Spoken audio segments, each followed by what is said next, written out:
Welcome to the Powerhouse Motivations Secret to Success series. If you're looking for the secret to success, then you're in the right place. I'm Ernie, the people's coach, and as I always like to say, I am possibly one of the most awesome, inconspicuous multimillionaires you will ever meet. I'm the guy who loves life, loves living, and loves sharing his knowledge and wisdom and showing men and women, aspiring entrepreneurs, dreamers, freedom seekers, and public speakers how to achieve success so that they can live, create, and enjoy the lifestyles they want and desire on their own terms as leaders and influencers of people. And if you're here today, you're looking for the secret to success. So today, I'm going to give you something that I've discovered, vetted, and found to be true after almost 50 years of searching, researching, sharing, and applying in my own life, after having watched them unfold and positively influence and enhance the lives of others in various locations around the world. And what I'm about to share with you is the first secret to success. It's also the first step in the powerhouse process to making the rest of your life the best. But I'm going to do this a little bit differently because this first secret is very closely linked to the American dream. But the first thing that comes to mind whenever I hear the phrase, the American dream, is this. What is the American dream? Is it relevant? How important is it? And if it's important to you, how do you perceive we can go about getting it? At least, what's the first step? Now, I could answer these questions all by myself, but that wouldn't be nearly as fun, exciting, or rewarding as what I'm about to do. And what I really want to do is, I want to force you to think and allow you to hear the answers from a few different perspectives so that you can formulate your own thoughts and opinions and implement strategies and solutions that aid you in attaining the American dream. So here's what I'm going to do. I'm going to introduce you to three friends. Three members of the Powerhouse family, each representing a different perspective from a different generation, from an equally different background. And to make this equally fun, exciting, and interesting, I'll ask each of them a few questions. Allow them to provide their perspectives on attaining the American dream, and finish with a summary that allows you to formulate your own thoughts and opinions and your next steps in the journey to success. So let's do it. And the first person I want to introduce you to is Miss Christine Harper, and she's the elder of the group. She's a retired IBM sales professional with a background in the financial industries. She's a mother, grandmother, and coach from Brooklyn, New York. She currently lives in Los Angeles, California, in very close proximity to her daughter and young grandson after having spent most of her career in the Washington, D.C. suburbs. Hey, Christine, if you're there, please wave and say hello to the group. Hello, everybody. Now, Christine is going to provide the perspective of someone who's seasoned, mature, and over 60. The next person I'm going to introduce you to is Mr. Collins Akintade. And Collins is going to represent the perspective of someone who's in their late 30s, early 40s. He's a Navy veteran who served as an aviation mechanic on large aircraft carriers and landing craft in the United States and abroad before returning to civilian life in his late 20s, early 30s to finish his master's degree in business administration and serve as a scrum master for one of the largest financial organizations in the world. Collins, if you're there, please wave and say hello to the group.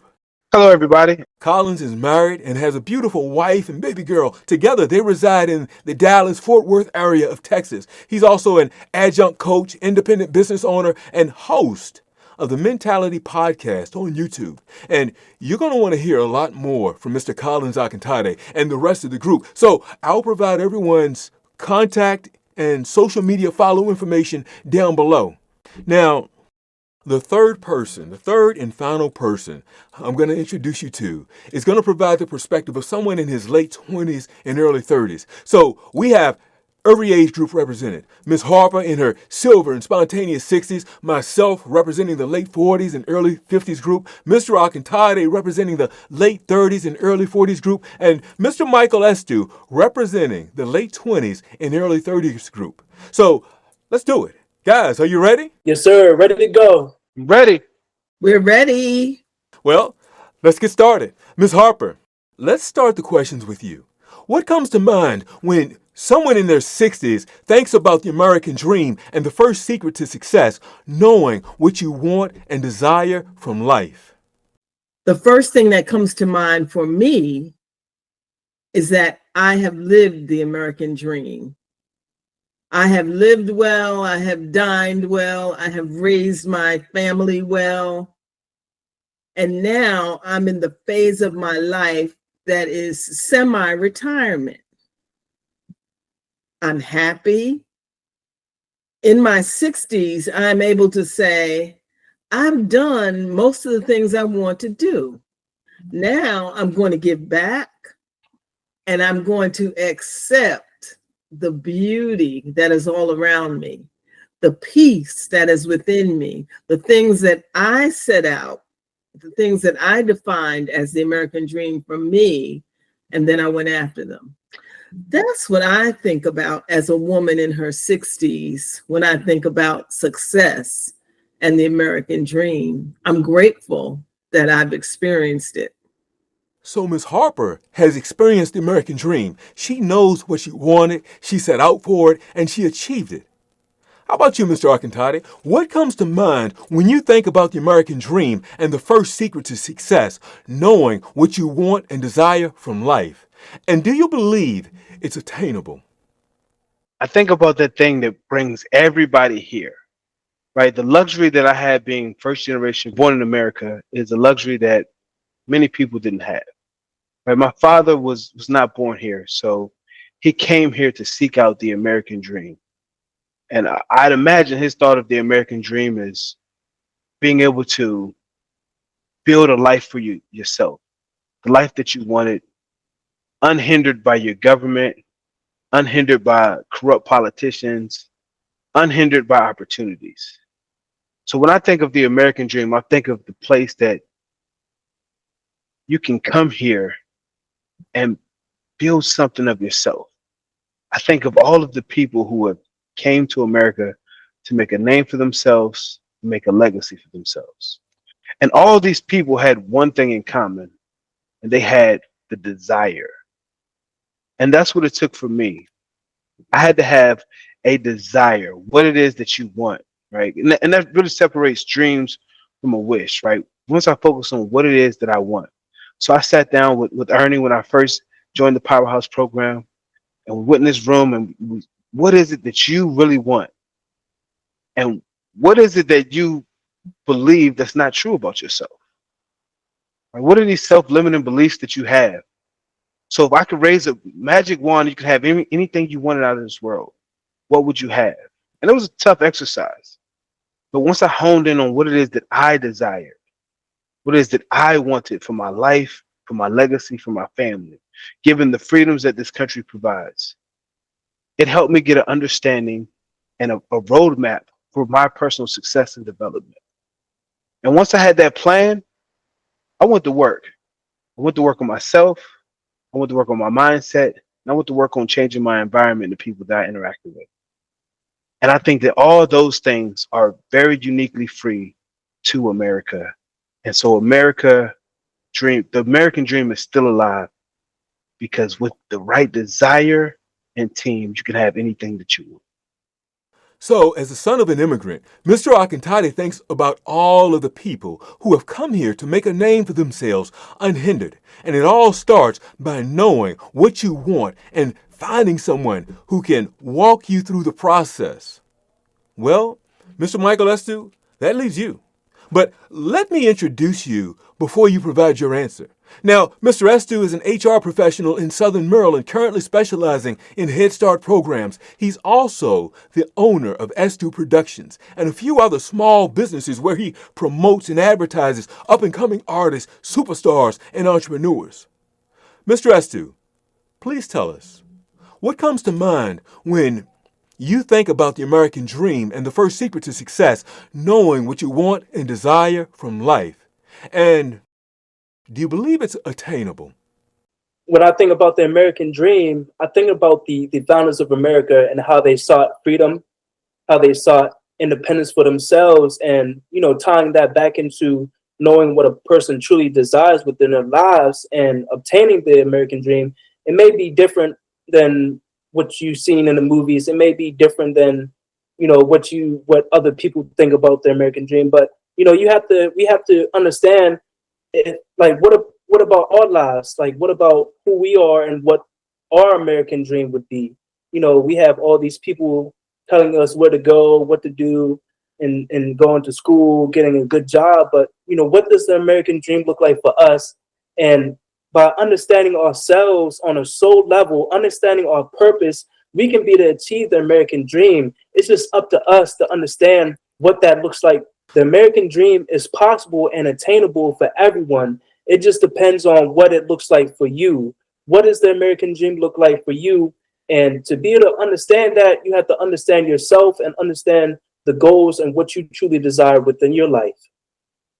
So, Mr. Estu believes the American dream is attainable, but we must know on a soul level what it is we want and desire from life and what the American dream looks like for us.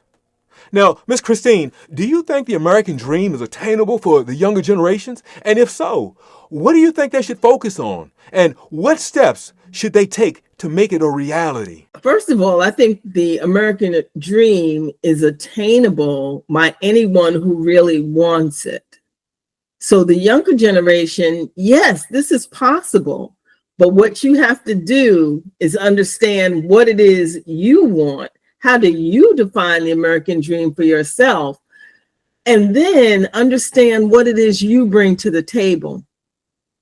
If you've got skills in something and you want to, let's say, open a business, you want to open an ice cream shop, and you love ice cream, but you don't know the first thing about the chemistry of ice cream.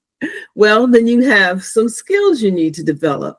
Maybe you can find a mentor to help you understand what those skill gaps are and how to be able to fill them in. I think it's important for you to be honest with what you really want and not just chase what the world is telling you should have. Okay, so Ms. Harper believes the American dream is attainable for anyone who really wants it, but they must really know and understand what they want and how they'll choose to define the American dream and develop their talents to make it possible. That said, Mr. C.J. Akintade, what would you say to those who don't believe they can attain the American dream because maybe they've been told or led to believe that they're not the right race, color, creed, religion, gender, or whatever? That's something I also thought myself growing up. I thought that because of my upbringing and the challenges I had and the way I looked and where I grew up from, I thought that those are the things that limited me from opportunities and information. I thought people were intentionally keeping things from me. I thought people were intentionally not working with me. I even thought people was purposely making life harder for me. I thought that because I was Black and because I grew up without my father in my life, my father was, deported when I was a young age. I thought these were reasons, and I even made excuses for myself, if I'm honest. And it wasn't until I took a look in the mirror, right? I discovered this book, How to Win Friends and Influence People. And I understood that if I could change my attitude, it would change my outlook. But I understood if I could be more approachable, right? Simple things as smiling and remembering people's names helped me to change my attitude and how I felt about myself. And it led me to changing the environment. And I discovered information, right? So for the younger generation, I understand that things may seem challenging, but you have more access to information than any generation before. You have more access to opportunities than any generation before. And I would challenge you to don't look for reasons why you can't accomplish what it is. Look for all the reasons why you can. Look for all the reasons why you can do it. I think you are uniquely gifted and talented. And if you put yourself in the right environment with the right people, and you have the right attitude, you can make anything happen you desire. I've seen it and done it for myself.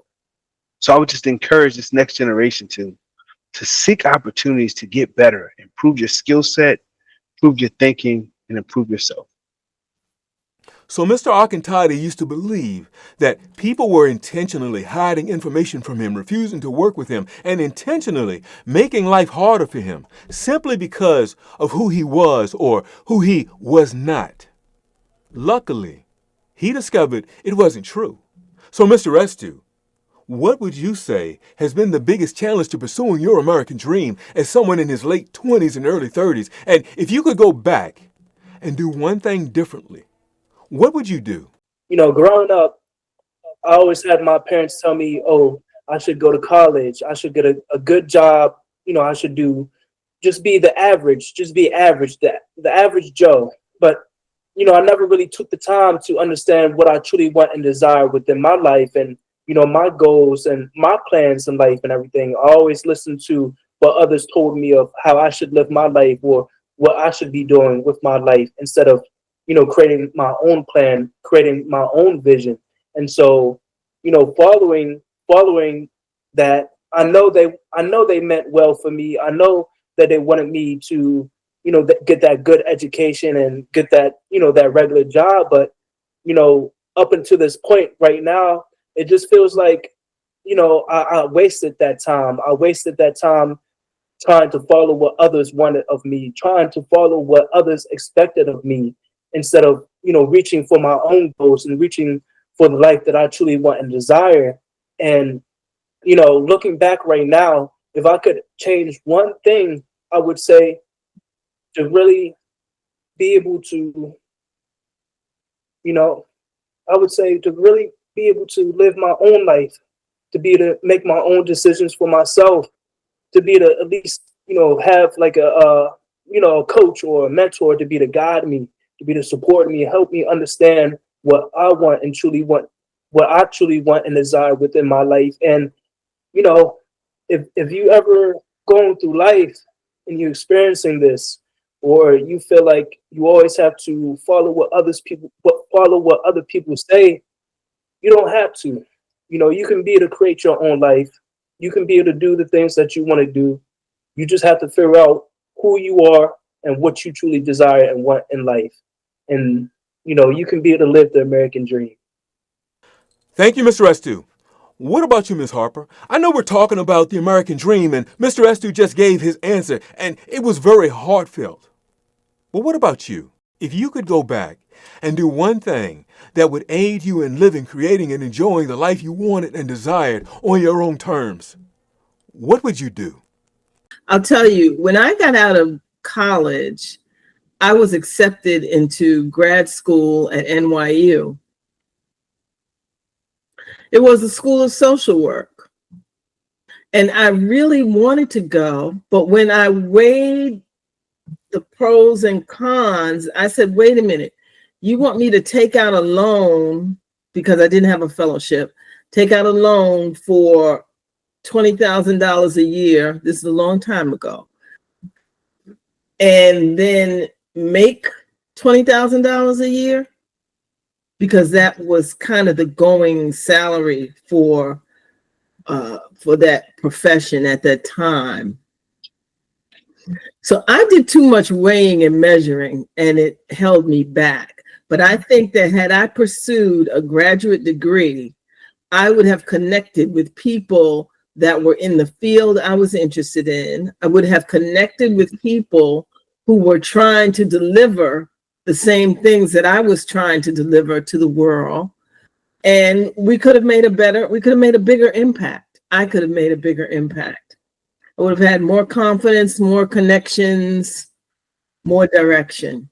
So for me, it would have been going to pursue an advanced degree. So, Ms. Harper felt she did too much weighing and measuring and possibly allowed her financial fears to influence her decision making. And that possibly prevented her from becoming a more confident and influential person who was capable of having a larger impact. Now, she's still pursuing and living her American dream. But what about you, Mr. Arcantade? Do you have anything to add, or is there anything you would like to say before we wrap this up? I would like to speak to whoever's watching this and they're unsure what to do with this information. The American dream is alive and well. And with the advantages in technology, you can live the American dream and not even live in America. Right? But the key thing about the American dream is it was all built on desire. It was built on men who had a desire to accomplish something. It was built on men with the desire, and they really believed in it. So that's what I would say to anyone watching this is you can have what it is that you deeply desire. For me, a period in my life, I was just drifting, and everything changed when I started to deeply desire. When I figured out a plan of what I wanted, and I began to work on my plan daily. When I developed my desires, I crafted the American dream for myself. And I believe that is possible for anyone that's watching that. So I would just encourage anyone to get in an environment and in rooms with people that are also have a desire, that are also working on getting better, that are also working on improving their skill sets. Because that's the one thing that can change your life. I work for a financial institution, and people always ask me about investments. But the key investment that an individual can make, the most important investment that a person can make, is an investment into themselves and improving their mindset and their skill sets. That investment is invaluable. It doubles, triples, tenfold. So if you really spend some time to focus on investing in you and really discovering what it is that you want and start to work on yourself and your skill sets, you can have anything you want in all of your desires. So thank you for watching. Awesome. Thank you, Mr. Akintade. Well, friends, there you have it. 3 different perspectives from 3 different generations and 3 different people on attaining the American dream by applying the first secret to success, knowing what you want and desire from life. Once again, I'm Ernie Davis, the People's Coach, and I want you to know that the American dream is alive and well. And while you might not call it the American dream, it's your dream. It's your desire to live, create, and enjoy the life you want and desire on your own terms. And here's your 4th perspective. The 4th perspective is this. The American dream is alive and well. It's attainable. It's your taking action, creating vision boards, setting goals and resolutions, and joining groups and programs to help you succeed and become the best version of yourself possible. It's late nights and early mornings and just doing the things you have to do to enjoy becoming a better version of yourself. And people are doing it. They want to live their best lives free from all the headaches and frustrations. And here's what I'll tell you. If they can do it, you can do it. But you have to know and be able to articulate what you want and desire from life. And that's the first secret to success, knowing what you want and desire from life. Now, I've got 8 more secrets I'd love to share with you. So if you received any value, help, or insights from today's episode, press like, subscribe to the page, leave a comment to help us reach more people and share insightful content like this. And I'll help you. I'll see you on episode number 2. Where we'll discuss and share the second secret to success. Nasce te ipsum. # know thyself. Once again, I'm Ernie Davis, the People's Coach, and I'll see you soon.